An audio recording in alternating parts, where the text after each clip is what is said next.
अमित शाह गुजरात घूम रहे हैं, उनको मणिपुर में होना चाहिए। धू धू करके चल रहा है मणिपुर, वहां क्या पर्यटन करने गए थे? इस देश के गृह मंत्री हैं, गोलीबारी होती है मिजोरम और असम में और वो चुपचाप बैठे रहते हैं। इस देश की सबसे डेकोरेटेड एथलीट घसीटी जाती है सड़कों पर उनकी निरंकुश पुलिस से और वो चुप रहते हैं। क्या बात करते हैं आप लोग? गृह मंत्री अमित शाह गुजरात पर्यटन पर गए या मणिपुर पर्यटन पर गए? लड़ाई गांधी बनाम गोडसे है।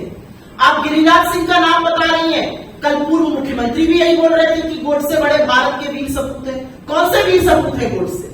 लगाइए लोग गोडसे जिंदाबाद का नारा अगर इतने वीर है। क्यों वैधता के लिए गांधी के आगे सिर झुकाते हैं? क्यों प्रधानमंत्री को विदेश जाकर गांधी की प्रतिमा का अनावरण करना पड़ता है और नतमस्तक होना पड़ता है? 9 साल का क्योंकि जश्न मोदी सरकार मना रही है तो जरूरी है कि आईना भी दिखाया जाता रहे। नरेंद्र मोदी जी ने वो कीर्तिमान स्थापित किया है जो इस देश के 14 प्रधानमंत्री उनसे पहले नहीं कर पाए। इस देश के 14 प्रधानमंत्रियों ने कुल मिलाकर मात्र 55 लाख करोड़ रुपए का कर्जा लिया। 67 साल में 14 प्रधानमंत्रियों ने कुल 55 लाख करोड़ का कब्जा लिया और हर बार रेस में आगे रहने की चाहत वाले नरेंद्र मोदी जी ने पिछले 9 साल में हिंदुस्तान का कर्जा तिगुना कर दिया। 100 लाख करोड़ रुपए से ज्यादा का कर्जा उन्होंने मात्र 9 साल में ले लिया। कहा 67 साल में 55 लाख करोड़ दिया गया था। तो एक नया कीर्तिमान उन्होंने वो स्थापित किया जो इस देश के 14 और प्रधानमंत्री नहीं कर पाए। सिंपल तौर पर बता दूं, अगर इस समय इस वक्त इस सेकंड पर एक बच्चा इस देश में पैदा हो रहा है तो उसके सिर पर भी 1,20,000 रुपए का कर्जा लादने का काम मोदी सरकार ने पिछले 9 साल में किया है।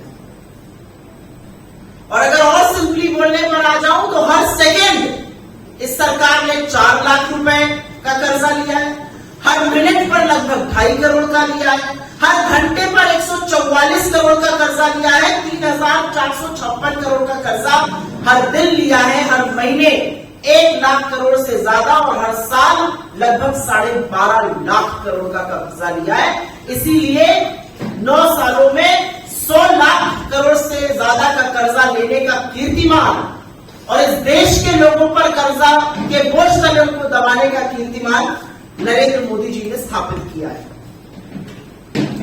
आप इनसे कोई भी सवाल पूछिए, बाकी देशों की बात करते हैं तो उस पर भी आईना दिखाना जरूरी है। भारत का डेट टू जीडीपी रेशियो मतलब कर्ज और जीडीपी का जो अनुपात होता है, जो रेशियो होता है, वो 84% पर है इस समय।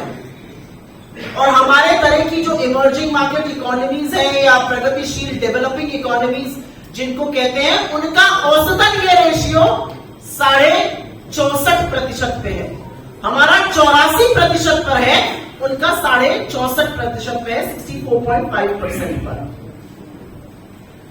एक समस्या और भी है, जब आपका ऋण 155 लाख करोड़ हो जाता है तो उस पर आपको ब्याज भी चुकाना पड़ता है। हर साल 11 लाख करोड़ तो सिर्फ ब्याज चुकाने में मतलब इंटरेस्ट पेमेंट में दिया जा रहा है। 11 लाख करोड़। उससे कितने आईआईटीज, कितने एम्स बन सकते हैं, कितने लोगों का इलाज हो सकता है, कितने बच्चे कुपोषित होने से बच सकते हैं, कितनी मिड डे स्कीम्स चल सकती हैं, इसका अनुमान ही नहीं लगाया जा सकता है। और युद्ध के शुरू होने के बाद बढ़ा यूक्रेन रशिया की युद्ध शुरुआत, अब वो 70-75 के बीच में आ गया है, 75।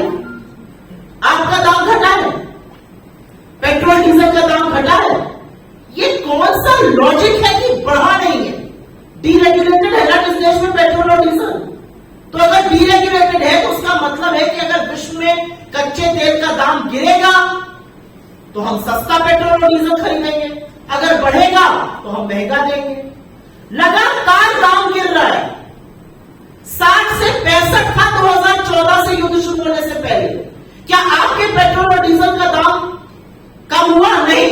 सरकार ने आज के गला रेत के मुनाफाखोरी करी और अब ये सरकार हमको ये दिलासा दे रही है कि हमने बढ़ाए नहीं दाम। आपने किसी को उपकार किया है? आपको दाम घटाने चाहिए। अभी भी आप लूट खसोटी और मुनाफाखोरी कर रहे हैं। थोड़ा सा अपने डिपार्टमेंट को देखते तो कच्चे तेल के दाम का अनुभव होता, इस तरह की कुतर्क और तर्कहीन जवाब न देते। लेकिन ध्यान सारा कहीं और रहता है बेचारे मंत्रालय में। लेकिन ध्यान देने के बजाय एक प्रेस कॉन्फ्रेंस करेंगे और उस प्रेस कॉन्फ्रेंस में क्या देंगे, हमने दाम बढ़ाया नहीं। प्रभु आपको दाम घटाना है। विश्व में आधे दाम पर बिक रहा है पेट्रोल डीजल, हम दुगने पर खरीद रहे हैं। दुनिया की सबसे महंगी रसोई गैस देश में बिक रही है। 4.5 करोड़ से ज्यादा लाभार्थी अपना सिलेंडर दोबारा नहीं बना पा रहे हैं और इनसे 9 साल का हिसाब मांगो तो क्या रोना रोकते हैं, क्या कोई कहेंगे करा हमने उज्ज्वला दिया। अरे भैया उज्ज्वला के कितने लोग दोबारा से सिलेंडर भरा पा रहे हैं, ये भी तो पता कर लीजिए।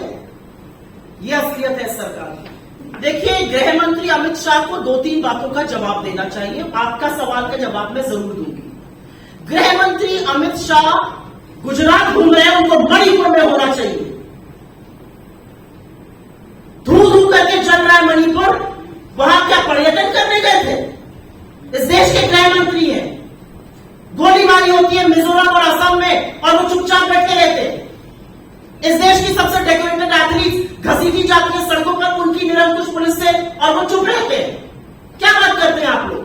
गृह मंत्री अमित शाह गुजरात पर्यटन पर गए या मणिपुर पर्यटन पर गए थे? और गृह मंत्री अमित शाह से मेरा पलटकर सवाल है, आतंकियों की बात करने का ना अब आपको और आपके आका को जरा सा भी नैतिक अधिकार नहीं है। और इसलिए नहीं है क्योंकि 1 महीने से कम समय में 2 आतंकी वारदातें हुई इस देश में। पुंछ में हमारे 5 जांबाज शहीद हुए और रजौरी में हमारे 5 जांबाज शहीद हुए। आपने एक श्रद्धांजलि, एक संवेदना, एक शब्द सुना गृह मंत्री और प्रधानमंत्री से? प्रधानमंत्री को क्या लगता है हमारे जांबाज शहीद होंगे, आतंकी हमले में शहीद होंगे, उसकी जिम्मेदारी टेरर ऑर्गेनाइजेशन ले रही है और प्रधानमंत्री के मुंह से एक शब्द नहीं फूटता है? तो उससे क्या आतंक नहीं हो रहा है? गृह मंत्री पहले इन बातों का जवाब दें। सारे सरकार को और सारे समाज को पता है कि भूषण शरण सिंह को कौन बचाना है और उनको बचाने वाले अमित शाह और नरेंद्र मोदी। नेता ने चाहे वो देश में ये बात कही हो चाहे विदेश में ये बात कही हो, उन्होंने पूरी तरह से इस बात को स्थापित कर दिया है कि आज के दौर में लड़ाई गांधी बनाम गोडसे है। आप गिरिराज सिंह का नाम बता रही हैं, कल पूर्व मुख्यमंत्री भी यही बोल रहे थे कि गोडसे बड़े भारत के वीर सपूत हैं। कौन से वीर सपूत हैं गोडसे? लगाइए लोग गोडसे जिंदाबाद का नारा अगर इतने वीर है। क्यों वैधता के लिए गांधी के आगे सिर झुकाते हैं? क्यों प्रधानमंत्री को विदेश जाकर गांधी की प्रतिमा का अनावरण करना पड़ता है और नतमस्तक होना पड़ता है? और क्यों प्रधानमंत्री अपने मंत्रियों को, अपने पूर्व मुख्यमंत्रियों को, अपने नेताओं को चुप रहने की हिदायत नहीं देते? क्यों वो उनको नहीं डांटते? क्या प्रधानमंत्री को इस बात का संज्ञान नहीं है कि गिरिराज सिंह ने ये कहा? सारी लड़ाई इस देश में, सारी लड़ाई आज के वक्त में गांधी बनाम गोडसे की है। गांधी सत्य, प्रेम, अहिंसा, मोहब्बत के अनुयायी है और गोडसे के जो उपासक हैं वो नफरत के साथ खड़े हैं। इनमें से 4 लोगों से कहिए हाथ उठाकर नारा लगाए गोडसे मुर्दाबाद, लगा नहीं पाएंगे। ये इनकी नैतिकता है। इस सरकार के कुछ मंत्री हैं, उसमें से हरदीप पुरी भी है। प्रवक्ता तो है ही, सांसद तो है, बड़े बड़े मंत्री। उनका अपने कोई उपयोगिता तो देखिए है नहीं सरकार में। सरकार 1.5 लोग चला रहे हैं, पार्टी भी 1.5 लोग चलाते हैं, तो इनकी कोई रेलेवेंसी नहीं है। ये बेचारे क्या करेंगे? ये इंतजार करते हैं कि कब राहुल जी कुछ कहें, कोई वक्तव्य दे, कोई प्रेस कॉन्फ्रेंस कर दे, कोई विदेश का दौरा आ जाए, हमारी थोड़ी उपयोगिता बनी रहे। हमारे पास लोग आए, हमसे सवाल, और लोगों का भी काम है जा जाके उनसे पूछना, राहुल जी ने ये कह दिया बताइए। राहुल जी, उनका काम ही है, उनकी उपयोगिता ये है। और इसीलिए मैं उनको 2 रुपल्ली का ट्रोल कहती हूँ। अच्छा नहीं लगता कहते हैं, मंत्री है भारत सरकार में, लेकिन इसीलिए कहती हूँ। उनको चिंता होनी चाहिए कि पेट्रोल डीजल इतना महंगा क्यों है।